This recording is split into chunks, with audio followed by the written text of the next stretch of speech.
time. Yeah, I mean it will. I mean it's you know, that with healthcare.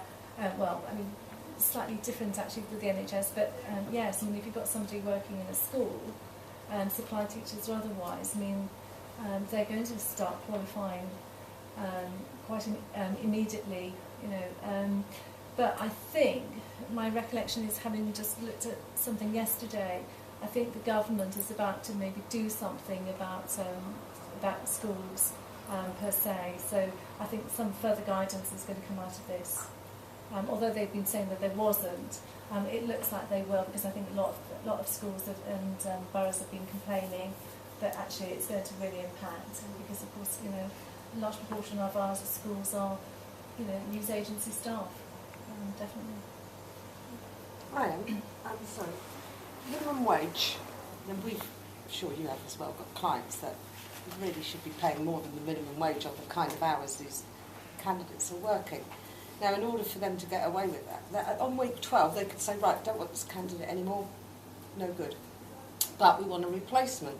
Now, where does that candidate stand? Because what evidence is there that... My understanding is that that will be almost perceived to be constructive dismissal. Well, I thought so. And therefore, if you are... Only in week 12, week 11. Week 11, you're fine. Really? There's nothing that stops you as the hirer from engaging somebody on a particular role for 11 weeks. The regulations quite clearly say that. Obviously, if you give them 12 weeks, that's slightly different, but 11 weeks and you can end the contract. There's nothing in law that says you can't do that. So and that's probably the if preferred... they want a replacement and it's beginning to look a little bit... Well, I mean, again, I mean, it's fine. I mean, it's, you know, there's nothing that says you can't have, you know, one or more people doing the same role. So it's fair to say that the candidate suddenly has become not... I mean, the point about these regulations is this, that, you know, the law is still very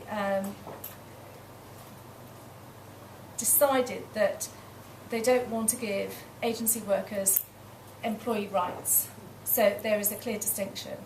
If you've got somebody who's an agency worker that's been working for you for over a year, you know, there are going to be issues about whether they've become an employee. You know, if you can show a distinction between your employee and your agency worker, you're home and dry.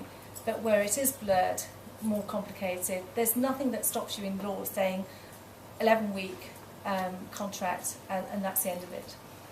I did read, though, that there's a view that if employers are seen to be, you know, rolling their temps out after 10, 11 weeks on a regular basis, that at a later stage there could be additional legislation to prevent that. And it smacks of being unfair. That's the other thing. Right. Maybe I'm being naive here, but ultimately it just doesn't feel right, does it? I mean,